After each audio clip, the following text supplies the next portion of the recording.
chers amis, vous êtes sur une bonne place de débat et de partage, mais aussi des soutiens, de partenariats qu'il faut et nécessaires pour nous permettre d'avancer et d'aller de l'avant. Jeunesse africaine, à vous la charge, à vous le poids.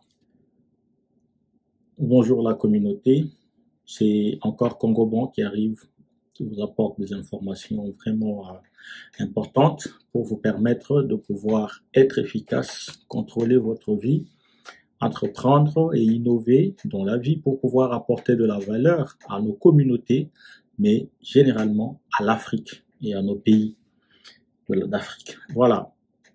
Aujourd'hui, nous voulons parler de l'intelligence artificielle. C'est vrai que c'est une question d'actualité. Depuis près de 6 mois aujourd'hui, on en parle parce que c'est une grande évolution informatique que nous vivons maintenant avec ces systèmes qui arrivent. Alors, nous allons traiter cette question avec beaucoup d'intérêt pour nous qui sommes entrepreneurs, qui nous engageons dans l'entrepreneuriat, dans l'innovation, dans la création des valeurs, pour voir dans quelle mesure l'intelligence artificielle peut nous être utile pour pouvoir nous rendre très efficaces, très productifs, très rentables dans les affaires que nous entreprenons. Alors, en Afrique généralement, j'ai parlé avec beaucoup d'amis, j'ai parlé avec beaucoup de gens, et particulièrement au Congo, beaucoup de gens ne connaissent pas l'intelligence artificielle. Beaucoup de gens ne savent pas à quoi cette intelligence sert. Et beaucoup de gens se sont vraiment réservés sur la question, exprimant certaines peurs par rapport à cette révolution informatique qui arrive. C'est pourquoi nous avons fait cette vidéo pour pouvoir avertir à tous nos membres qui sont en Afrique et ailleurs par rapport à cette intelligence artificielle et leur montrer en quoi elle peut nous être utile. Alors, je voudrais commencer avant de parler de 4 questions que nous avons préparées sur l'intelligence artificielle. Je voudrais prendre un exemple que j'ai lu dans les livres d'un grand marketeur américain qui s'appelle Jim Rohn, qui a dit que l'évolution informatique a apporté autour de l'année 1900, donc au début du XXe siècle, que la production de l'agriculture aux États-Unis, par exemple, engageait à peu près 80% des travailleurs à l'époque. Et il y avait beaucoup de gens qui travaillaient dans l'agriculture. Mais avec la révolution scientifique, particulièrement l'informatique, vous savez que nous sommes aujourd'hui, c'est le siècle de l'information. Alors, il s'est trouvé que la mécanisation de l'agriculture a fait qu'il y a eu très peu aujourd'hui, il y a très peu de personnes qui travaillent dans l'agriculture, mais la production a été multipliée peut-être par 1000. C'est-à-dire les travaux que faisaient par exemple 100 personnes à l'époque, aujourd'hui ce travail est accompli par peut-être 3 personnes, par 2 personnes. Et il démontre dans son livre déterminé que l'Amérique produit aujourd'hui des éléments, des deniers extrêmement de très bonne qualité et elle les vend au prix qui est abordable pour tout le monde. Donc vous voyez qu'il y a eu une révolution qui a permis à ce domaine-là de pouvoir se développer et d'atteindre des objectifs d'alimentation des peuples, d'alimentation des populations d'un pays et à travers le monde. Parce que vous savez, les entreprises des États-Unis ici nourrissent presque le monde entier. Hein. Il n'y a pas que les États-Unis, il y a aussi d'autres pays. Mais généralement, quand on monte des entreprises ici, on vise l'ensemble du monde. Alors, la première question que nous voulons développer par rapport à l'intelligence artificielle, c'est d'abord sa définition. La deuxième question, ça sera les objectifs. À quoi elle sert l'intelligence artificielle? Troisièmement, nous allons voir comment elle s'exprime, en quoi elle s'exprime. Quatrièmement, nous allons parler des peurs que beaucoup de personnes expriment par rapport à l'intelligence artificielle. Est-ce que l'intelligence artificielle remplacerait l'homme? Est-ce que c'est un danger pour l'homme? Nous allons traiter cette question-là et voir comment trouver une... Alors, notre souci dans cette communauté Congo Bon, dans laquelle nous partageons des informations et des astuces sur l'entrepreneuriat et l'innovation pour vous permettre de pouvoir prendre votre vie en main et que vous puissiez avoir ces informations, en tout cas des outils qui sont vraiment important pour vous permettre de pouvoir évoluer dans l'entrepreneuriat. Alors, la première question, c'est quoi l'intelligence artificielle? Nous allons lire et analyser. L'intelligence artificielle, c'est un système informatique capable de réaliser des tâches qui, traditionnellement, nécessitaient une intelligence humaine. Alors, l'intelligence artificielle implique le développement de programmes informatiques capables de traiter des informations de manière autonome, d'apprendre de nouvelles choses à partir des données, de résoudre des problèmes complexes, de prendre des décisions et d'interagir avec des êtres humains et d'autres systèmes informatiques. Les techniques utilisées en intelligence artificielle comprennent notamment l'apprentissage automatique, les traitements du langage naturel, la vision par ordinateur et la robotique. Ça, c'est l'intelligence artificielle. Donc, dans sa définition, c'est un système informatique. Un système informatique, ça, c'est un ensemble de données qui interagissent, qui sont de plusieurs domaines. Ce sont des algorithmes, ce sont des matériels qui sont en activité, qui sont interconnectés et qui réagissent répondant à une certaine logique, une certaine rationalité déterminée. Donc, c'est un peu ça. Alors, quel est l'objectif de l'intelligence artificielle? Comme dans l'exemple que nous avons donné avant, l'objectif est très simple. L'ultime but de l'intelligence artificielle est de créer des systèmes capables de penser, capables de raisonner et d'agir de manière autonome, comme le ferait un homme. Ça va? Afin d'améliorer sa productivité et développer son efficacité. L'idée, c'est de pouvoir travailler durement, produire un peu plus, être efficace de manière un peu plus avancée et être rentable de manière un peu plus poussée. Donc, c'est toujours ça. Minimiser les temps, minimiser les moyens, minimiser tout ce qu'il faut, mais que la production soit grande. C'est ça l'objectif.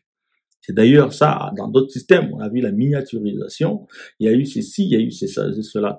Souvenez-vous par exemple des anciens ordinateurs. Les premiers ordinateurs, c'était des grandes machines.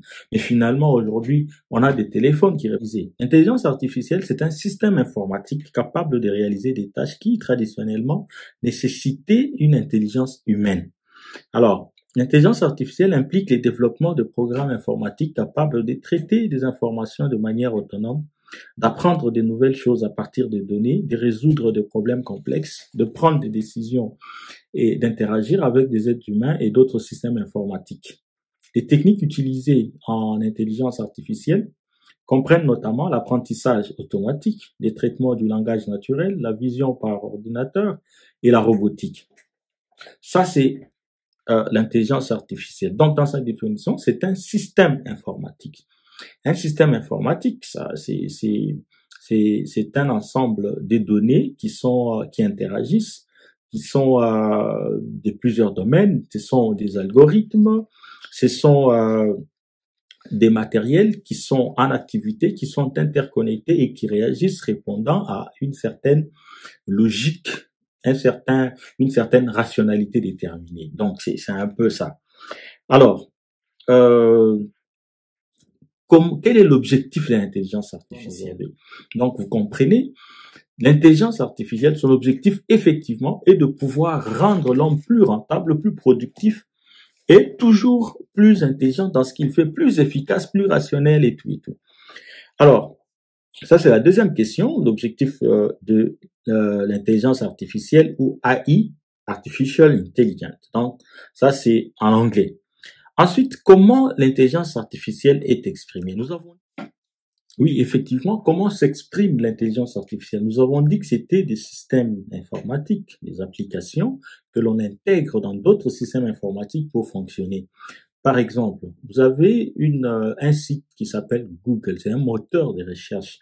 Quand Google va avoir, ou d'ailleurs aujourd'hui, il y a une forme d'application d'intelligence artificielle qui a été attachée à Google, donc qui permet maintenant que les recherches qui sont émises qui sont faites sur Google sont de plus en plus productives, c'est-à-dire qui sont de plus en plus renseignantes, qui sont de plus en plus riches et importantes. Donc, l'intelligence artificielle est attachée par rapport à des domaines déterminés d'intérêt que vous présentez On a attaché cette application à ce programme-là. Par exemple, aujourd'hui, pour pouvoir, vous avez ChatGPT qui est GTP, pardon, qui est une des applications qui est des plus connues, qui permet de pouvoir générer, n'est-ce pas, du texte. Alors, cette application, par exemple, est intégrée à plusieurs autres sites internet, des recherches, plusieurs sites internet qui génèrent, n'est-ce pas, des générations des textes, et ça permet de pouvoir avoir des textes très riches, très intuitifs. Nous allons voir d'ailleurs dans une des applications, dans une plutôt des vidéos que nous allons produire sur comment capitaliser ChatGPT pour gagner de l'argent en entrepreneuriat. Qu'est-ce qu'il faut faire? Comment est-ce qu'il faut l'utiliser et comment faire? C'est une vidéo qui arrive au courant de cette semaine, avant dimanche en tout cas. Vous allez suivre combien on peut intégrer l'intelligence artificielle à des applications, à des sites, à des systèmes pour pouvoir rendre ces systèmes plus efficaces dans leur fonctionnement. Donc, c'est comme ça que l'intelligence artificielle s'exprime. Donc, comme système ou application automatisée, l'IA est intégrée dans les activités de production, comme des distributions, comme des commercialisations, marketing et tout. Par exemple, comment faire un bon logo, comment produire, comment suivre la production d'un produit, disons, comme d'un service aussi, comment est-ce qu'il faut assurer le contact avec la clientèle, comment est-ce qu'il faut faire de belles pages de publicité, comment est-ce qu'il faut faire de belles pages de beaux textes de produits, vous voyez, en marketing par exemple. Donc ça, ce sont des éléments qui permettent de faire, par exemple en architecture, comment est-ce qu'il faut présenter, n'est-ce pas, un plan de maison. On enrichit en 2D, en 3D, avec donc l'intelligence artificielle. Alors, devons-nous, dans la dernière question, avoir peur de l'intelligence artificielle, disant qu'elle va remplacer des humains, disons qu'il y a un peu de magie derrière là-bas, disons qu'il y a un peu de choses qui sont très cachées, on n'y comprend rien. En tout cas, moi, je n'ai pas une réponse fixe, mais je veux vous dire que tout dépend de l'utilité dont vous vous servez. Je crois que l'exemple que je donnais, quand, vers les années 1900, on a porté la mécanisation de l'agriculture, beaucoup de choses paraissaient comme très difficiles à être intégrées dans la vie. Mais avec les temps, nous avons compris que des choses arrivent. Internet aussi, vers les années 80, les années 90. Internet a apporté beaucoup de différences, beaucoup, n'est-ce pas, de progrès, de sorte que la vie de l'homme a paru plus prometteuse dans beaucoup de choses. Beaucoup de gens ont peur, par exemple, par rapport à l'emploi, par rapport à des activités comme les designs, comme des topographes, tout ça. Oui, ça change pour que l'homme maintenant développe son esprit et fasse un travail un peu plus intelligent, plus intuitif, plus mature. Parce que l'intelligence artificielle, c'est l'homme qui commande, c'est l'homme qui travaille, c'est l'homme qui les fait. Ça va? Alors, la réponse à cette question dépend du point de vue que l'on adopte. D'un côté, il est compréhensible que certaines personnes aient peur de l'intelligence artificielle car elle peut être perçue comme une menace pour l'emploi et pour la vie privée. D'un autre côté, il y a des personnes qui considèrent l'intelligence artificielle comme une opportunité pour l'humanité, car elle peut nous aider à résoudre des problèmes complexes et à améliorer notre qualité de vie, notre quotidien. C'est très important. Tout dépend de ce que vous faites et en quoi vous en avez besoin pour pouvoir vous en servir et vous améliorer dans les travaux que vous faites. Voilà ma réponse à cette question. Donc, l'intelligence artificielle, elle est utile, mais aussi, elle présente certains désavantages que vous, dans la communauté ici ou partout où vous allez l'employer, vous allez minimiser ces risques-là. N'oubliez pas, les risques est là, mais on ne va pas l'embrasser. Non, on doit les minorer, on doit les minimiser, on doit l'éviter. Vous comprenez? C'est ça, l'intelligence artificielle. Nous allons maintenant développer des vidéos un peu plus spéciales, comme nous avons dit dans cette série, qui vont vous montrer à comment il faut exploiter pareil outils d'intelligence artificielle pour gagner de l'argent, pour renforcer l'activité de son entreprise et aller de l'avant. Merci beaucoup. Je crois que nous avons connu l'intelligence artificielle aujourd'hui et nous avons su à quoi elle nous sert et comment nous pouvons l'exploiter. Soyez prudents, c'est important. Tout dépend de vous, de l'action que vous menez, que cette action soit légale, soit licite, soit loyale. Les 3 L, c'est très important pour l'activité d'un entrepreneur, d'un innovateur, pour lui permettre d'aller de l'avant et de progresser. Merci beaucoup, c'était la communauté Congo Bon. Pour vous qui venez d'arriver, en tout cas, voudriez-vous vous abonner pour que nous puissions former une communauté qui nous permette d'avancer et de partager ce genre d'informations et que notre Afrique s'en trouve vraiment bénéficiaire et avantagée. Merci beaucoup à tout le monde. On est ensemble. C'est Aimé pour Congo Bon. Allez.